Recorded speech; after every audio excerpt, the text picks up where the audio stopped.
So I'm going to pull up a little presentation and then we'll get started.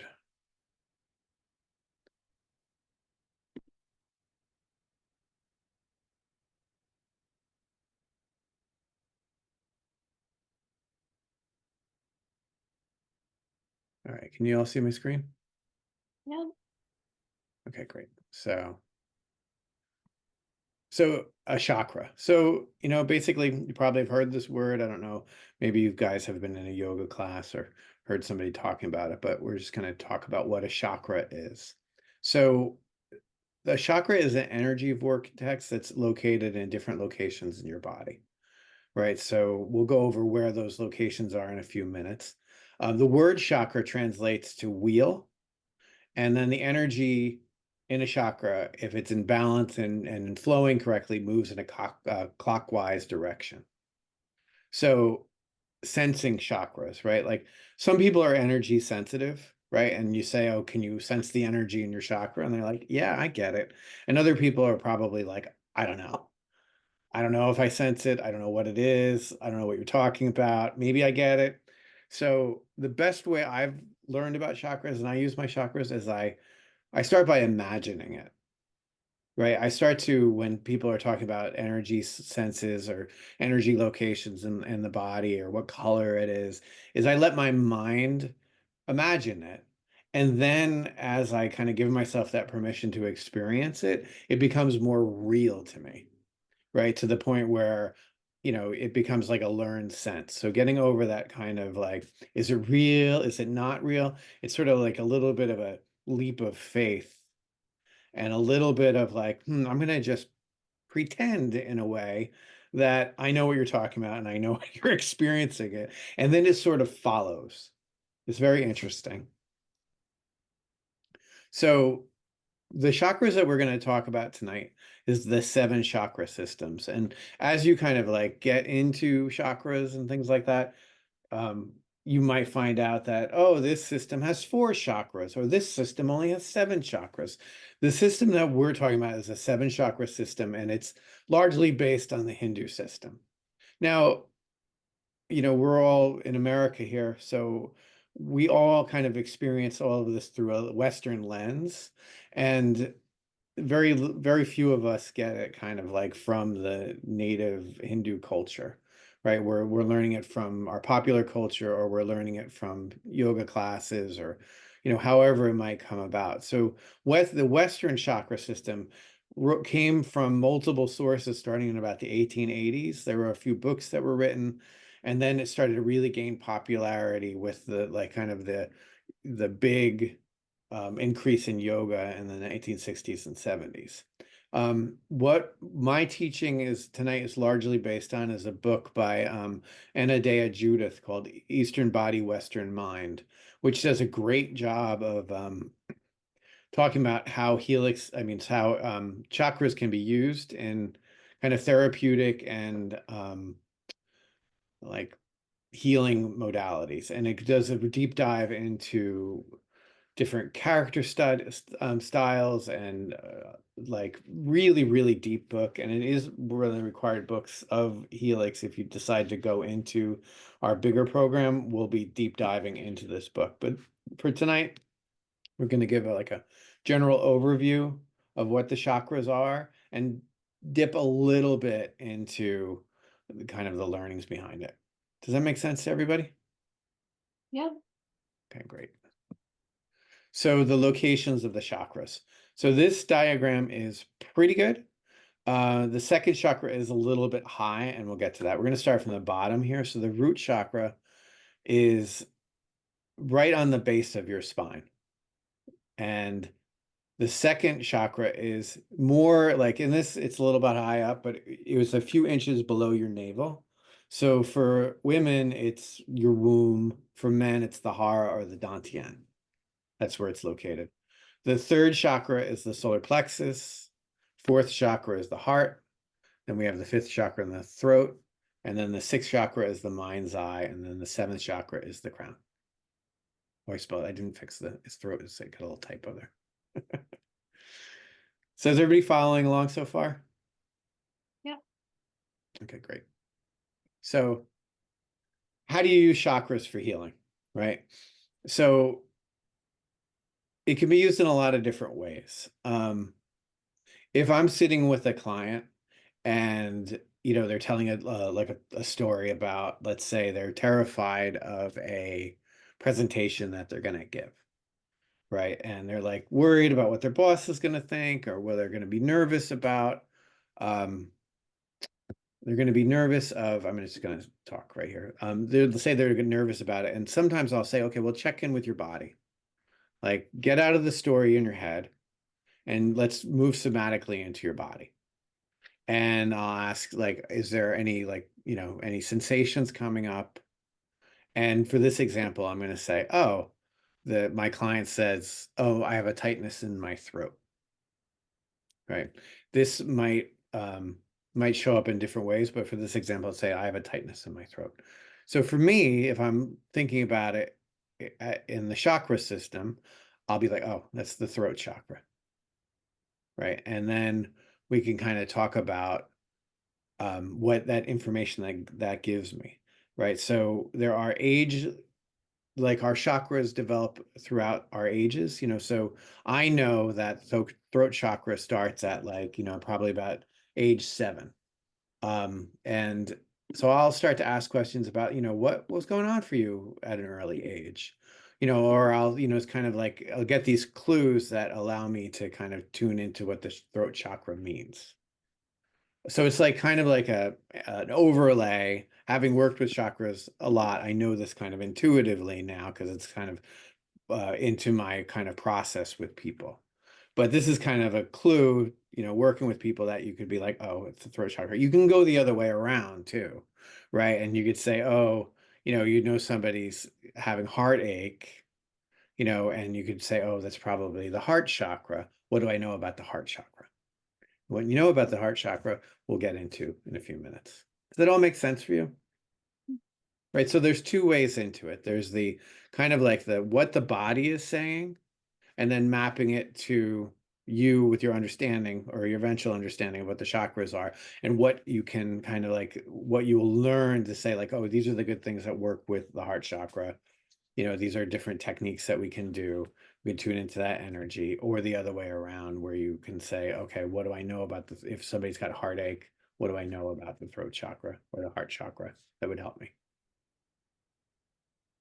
All right, so I will go back into my presentation, and what we're gonna do now is kind of go a little bit deeper into each of the chakras and talk a little bit about what the energies and what the kind of like where we can orientate ourselves around the chakra system.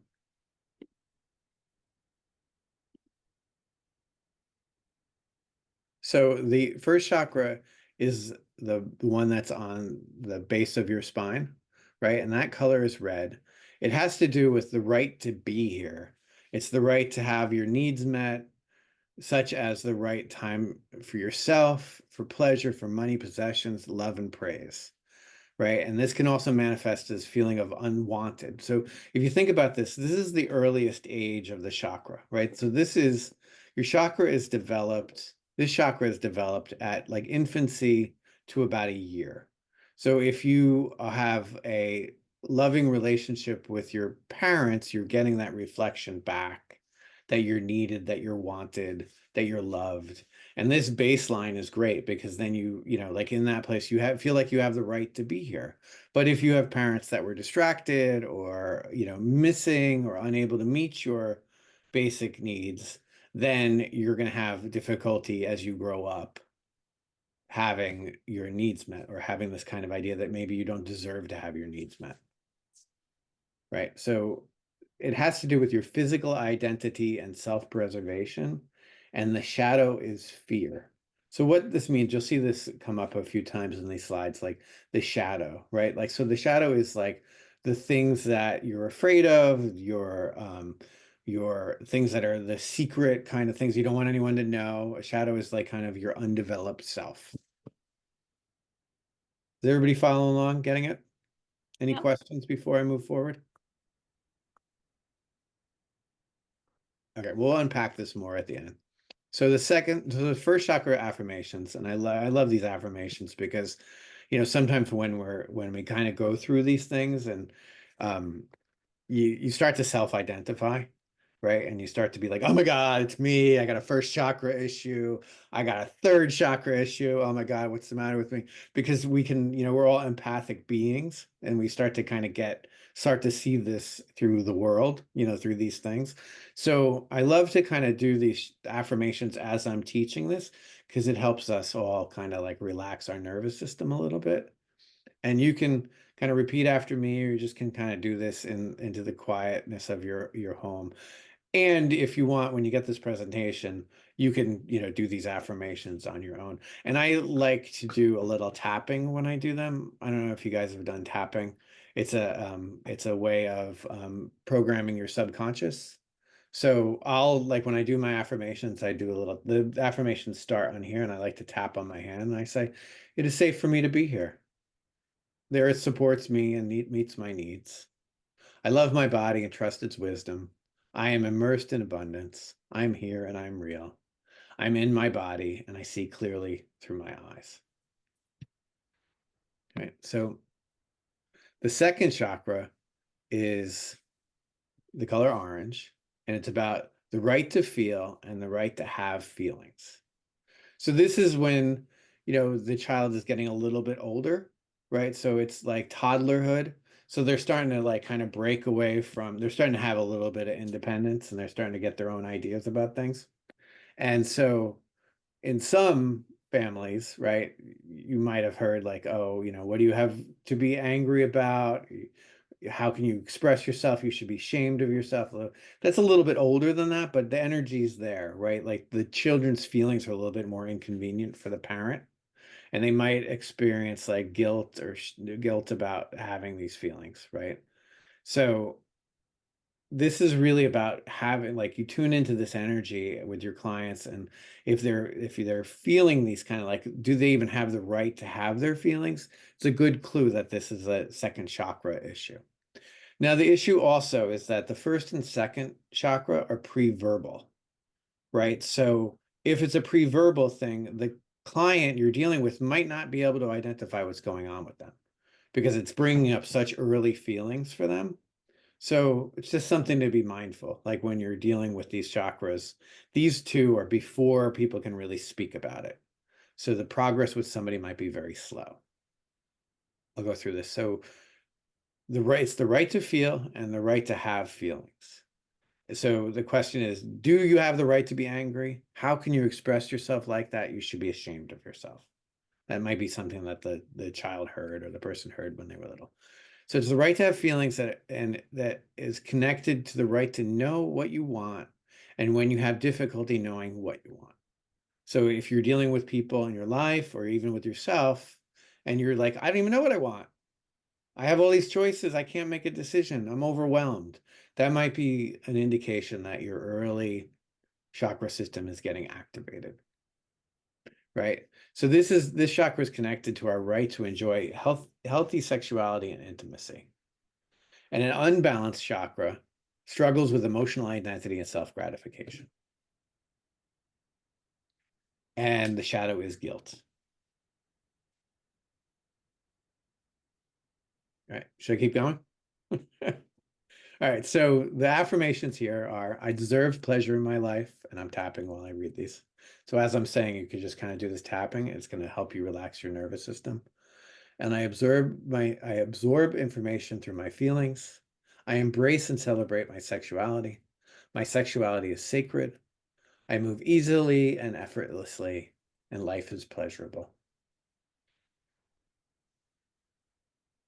All right, we only have an hour, so I'm going to shoot through these. Again, we'll have time at the end to talk about them. The third chakra, that color is yellow. It's the right to act, the right to be free, the right to develop our own inner authority. So again, now we're getting a little bit older. We're about the ages of 4 through 7 when the chakra starts to get developed. So this is when a child is going to more and more have independence from their family, their mother and father, right? So do they have the ability to kind of go out in this world and experience things a little bit more independently? So do they have the right to act? And so with children, oftentimes people use control children through fear and punishment and enforcement of blind obedience, right? So that's like, you better be a good boy, or what's another good expression? Um, I'll give you something to cry about. I don't know if you all have heard that when you were growing up. So this is like, that's the kind of way to control children, that kind of comes from an unconscious place, from the parents' fear, right? Not really like this idea that they can actually be independent humans and explore the world, but it's oftentimes the terror of the parents that they're going to hurt themselves, or with all the things that could come with that. So this is the kind of like, this is all about free will, spontaneity, and vitality, right? And all of those things are decreased when our right to act is restricted. So that, and as adults, like we do this to ourselves. Do we think, oh, we can't do this? I'm not free to do that. I can't be spontaneous. That's all this kind of restriction of our free will. So an unbalanced third chakra is a struggle with ego identity and self-definition, right? So we can't really define ourselves. We struggle with our ego, right? And the shadow is shame. So deep breath. So our third chakra affirmations are: I honor the power within me. I accomplish tasks easily and effortlessly. The fire burns within me and through blocks and fire. The fire within me burns through blocks and fears, and I can do whatever I will to do. Fourth chakra is the right to love and be loved. So this can be damaged by the parent's ability to love and care for a child. So, and there's often judgment that can cause damage towards men loving women, or men loving men, and women loving women. And this is further damaged by racism, prejudice, and war. So that could mean like different things, right? Like that doesn't necessarily mean that's on the surface level. It's really just like men expressing love towards other men, or women expressing love to other women, right? Like or it can be, a deeper kind of love than that. But so these are piled on and piled on. So this is the fourth chakra. This is the heart, right? So this is these kind of cultural and um, like systematic issues that we have about expressing our feelings with people, right? We're not in a society that's so accepting of everybody's love, right? So we have this kind of like levels of um, kind of like what's the good word for it? Like restrictions on how we can love. And if we don't have this ability to kind of like as a child, to freely express our love, it can really manifest in poor self-esteem, broken will, and the inability to feel or communicate. So an unbalanced fourth chakra may look like a struggle with self-acceptance, right? Even if, like we, want to love people, and love people just by even saying like, I love you, man, right? Like if we have these cultural kind of restrictions on us that came from our families, it really kind of stops us from loving the parts of ourselves as well. And obviously, not being able to freely love one another and ourselves often leads to grief. So the affirmations on this one is: I am worthy of love. I'm loving myself. I am loving to myself and others. There is an infinite supply of love, and I live in balance with others. So now we're moving even further up. We're moving to the throat chakra, which is the fifth chakra, right? And that is the right to speak and hear truth, right? And this chakra can be damaged when we're not allowed to speak truthfully in our family. Like if our mother or father is like, don't talk to me that way. Or even if we know, like that, say, my parents were Republicans and I was a Democrat, like even expressing, like that I'm a Democrat. In some families, that's the worst thing you could possibly do, right? So this is this inability to speak your truth, right? That you have to hide who you are in your family and not really be able to say, anything. You could be like, I really don't like ketchup on my hamburgers. And people are like, oh my God, you're breaking the tradition of our family. Who do you think you are? It's so insidious. but it can be that kind of, that can be very harmful. So this kind of breaks into this idea of not being heard when we speak. Sometimes it's even like having to keep family secrets. So if you are ever secret holders in your family, it's a good idea that you might have some issues with your throat chakra. If you were told something at a young age that nobody else knows, right? That's a big deal. That can affect people. So, and then also not being spoken to honestly. So in some family dynamics, there's stuff going on, but the parents aren't telling anybody. But at an intuitive level or an instinctual level, sometimes you can be left holding secrets. So how do you work with this? You learn to communicate clearly, to reclaim this right to speak and hear the truth. So an unbalanced fifth chakra may present itself as a struggle with creative identity and self-expression. So you may desire to be a creative person or express yourself from a really true, deep person. But if you didn't grow up in an environment where you could speak your truth, you might struggle with that. Shadow, of course, is the lies. So, fifth chakra. I hear and speak the truth. I express myself with clear intent. Creativity flows in and through me, and my voice is necessary. So the sixth chakra is the mind's eye, right? So this is the right to see. It's the right to believe what we see and experience. And this right is often damaged when we're told what we perceive isn't real, when things are hidden or denied, when our vision is discounted. This can happen when children see things that are beyond their ability to understand what they're seeing, or when they're angry and frightened when something happens, and that thing is obviously not mirrored back, right? Like they're told, oh, you didn't see that, don't worry about that. That didn't really happen. You're too young to understand it. Those kind of like really like protective ideas maybe that the parents wanted to have really have an ability to kind of close down a young person's ability to see, right? Especially if the truths are, disturbing or difficult.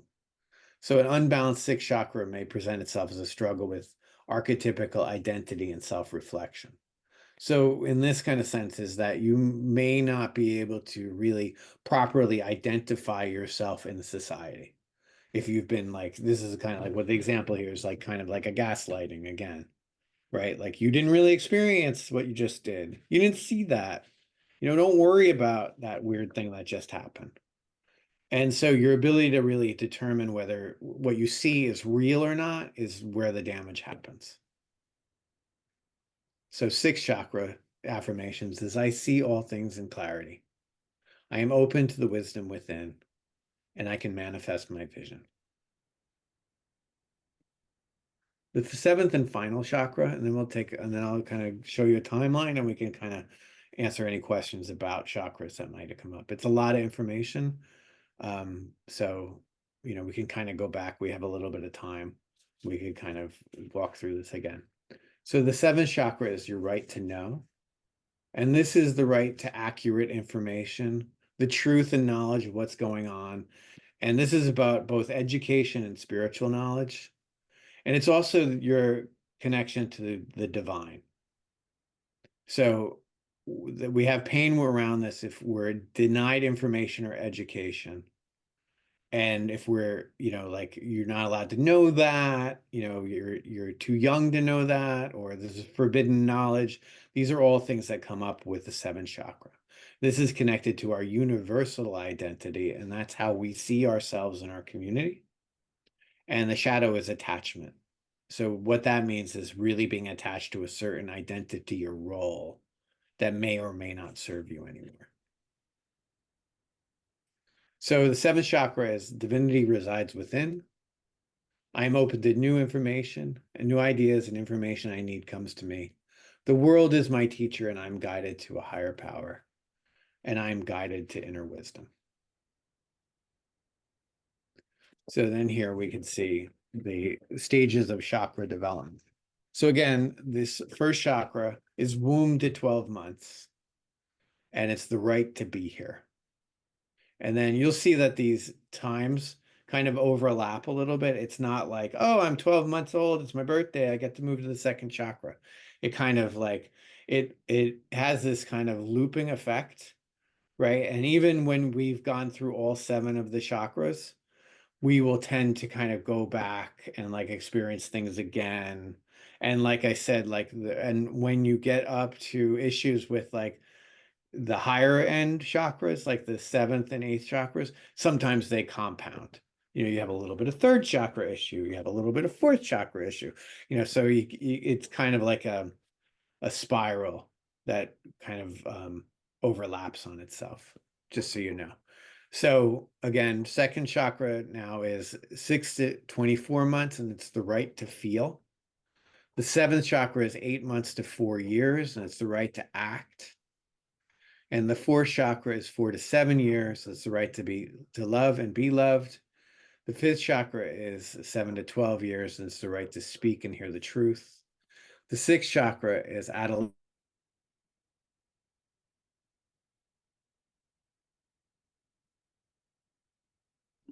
The 7th chakra is the adulthood, and that's the right to know. So that was a lot of information.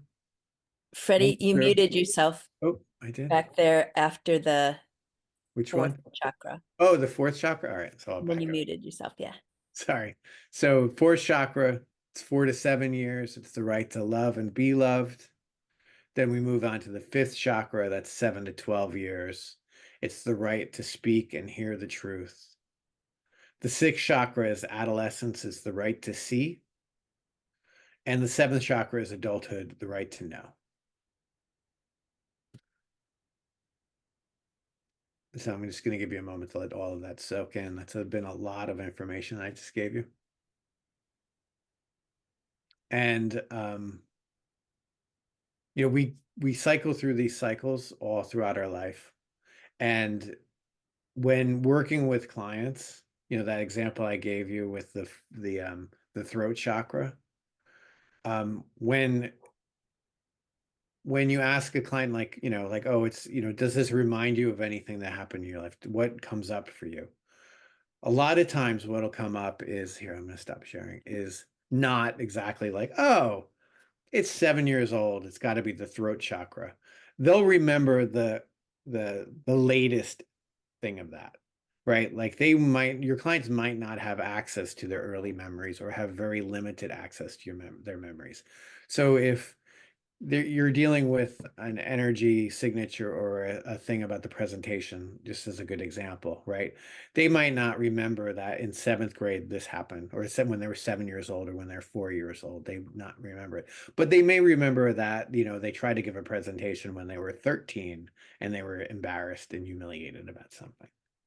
So you work with that.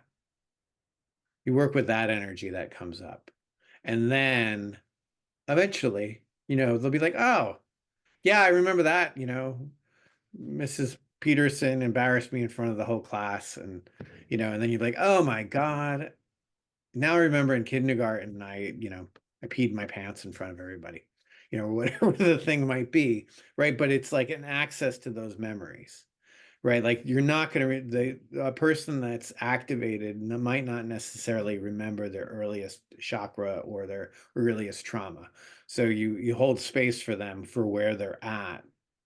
And then eventually their nervous system starts to relax, the trust starts to grow, and they're able to drop a little bit deeper and a little bit deeper. But with that, like understanding like that these are really, really powerful guideposts that really have been around for thousands of years, that help people, they can help practitioners hold people's trauma in a different kind of framework.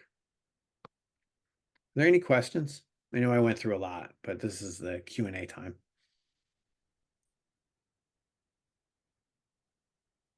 Yes, Joe. Can you tell me, when you speak to practitioners, like what specifically you're speaking to? So what do you mean practitioners? Like other people that are like the people I'm working with, or other people in my field? Other people in your field, or I guess other people in your field, because I'm interested because I'm a coach, right? And one of Mhm. the things with coaching, the distinction is that coaches are not therapists, and we Right. can't really prescribe that kind of, we can't, therapists are there to heal past trauma, and coaches are not, Mhm. basically. But often the conversation is about past trauma. It does come up. It's inevitable when there are roadblocks that, the past comes up. And I always hold that space for people really comfortably. Maybe that's just where I come from. But I wonder, like, when you say practitioners, I'm just curious to know, like, what kinds of practitioners you come across doing this work or can do this type of work. Well, as as a Helix practitioner, you would be comfortable in holding this kind of space, right? And you don't necessarily have to um, go into the past trauma, right? Um, and you can hold space for it if it comes up. But there are other if you and we'll explore this like a little bit deeper in the next couple classes, but there are techniques and things that are attached to each of these chakras that help, Mhm. right? Like say like I think it's the third chakra, right? And the third chakra is like the most popular chakra. Like as far as people like you'll come across that in my practice, the third chakra shows up 9 out of 10 times, right? And one of the kind of like the remedies or the treatments for the third chakra is aerobics. Right. So that, and if you think about it, you're moving the energy, you're breathing a lot from your solar plexus, you're moving that kind of thing. So you don't have to necessarily be like, well, I think you have trauma around, you're Right. 7 years old, but you can also be like, hey, like I've noticed, and it really depends on your client, right? Some clients you'll be able to say like, oh, this is probably a block in your third chakra, and what's really good for that is doing aerobics. Got that. And some people will be like, I don't know what you're talking about. Chakra, schmakra, please don't say that word to me again. But you can say that in the background, to yourself, you're like, yeah, this is a third chakra thing. But you can say, you're having this conversation with yourself, or when you're going and reviewing your notes, and you could be like, oh, I think this is a third chakra activation. And what would really help them is to do aerobics. And then you could say either, if you know about it in the time, you could say, you know what I think would really be helpful to you is if you got out and joined a gym and, kind Yeah. of some of this energy. Some kind of somatic activation. Yeah. Okay, that's really helpful because I just keep trying to figure out how I can intersect with all these other things as a coach. Mhm. And I think that word is going to go away soon. That's great. Thank you. Yeah. And then like with the throat chakra, and this all depends, right? Like some of my clients are like, I'll be like, hey, why don't you, go on YouTube, find some good throat chakra chants and do them. And they're like, that's a great idea. And some of my other clients are like, I am not chanting and don't even say that word to me. Right. So you have to find a way like to say like what I really think you want to do is like vocalize a little bit more. You might want to sing more, right? Like some kind of way to help them access this kind of energy to move it, right? Like so it doesn't necessarily have to be like, esoteric or really deep dive into their trauma, but you can hold space for helping them move that energy. I find that they actually really like I'm a good excuse to do it. Yeah. So, thank you. That's great. Yeah. Any other questions?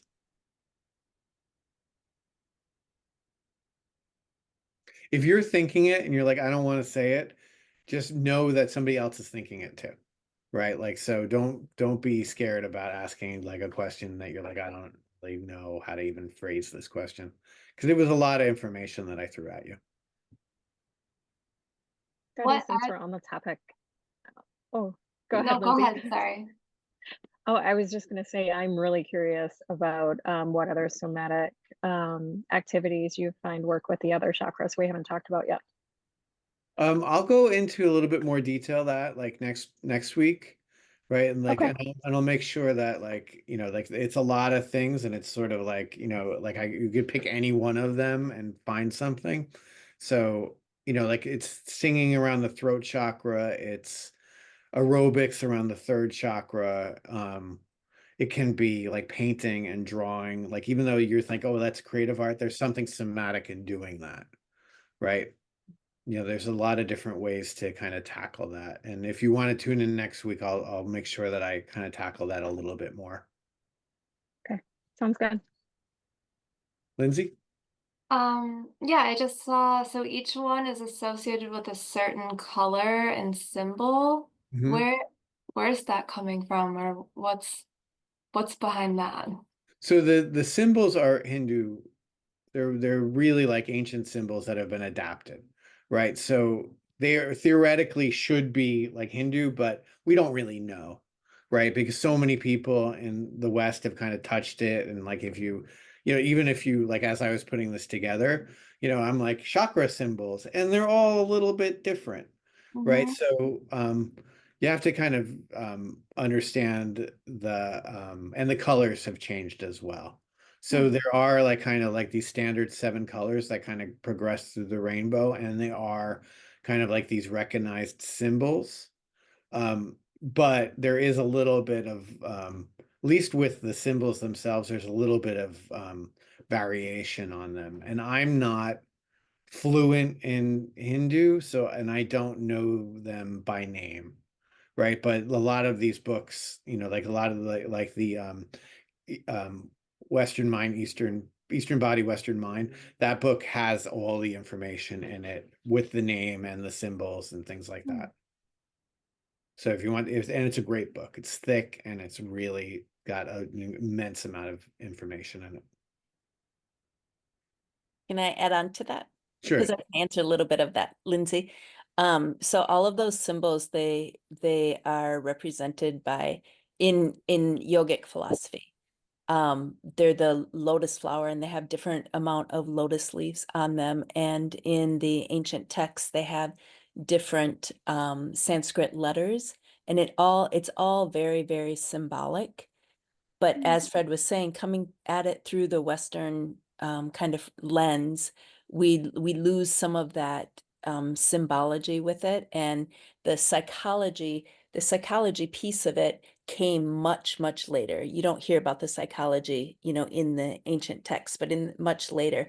And my experience is, you know, when you work with someone and you can kind of feel energetically what chakra isn't flowing as well. And then when you ask them about these psychological issues, they almost always match up to what has been brought forth.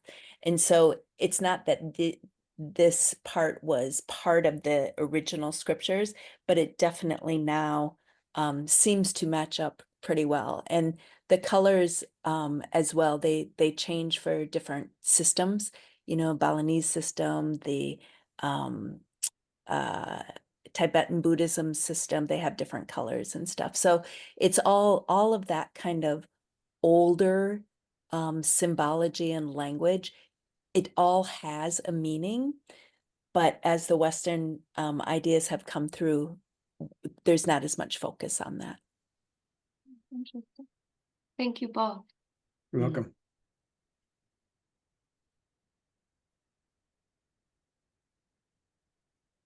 Any more questions?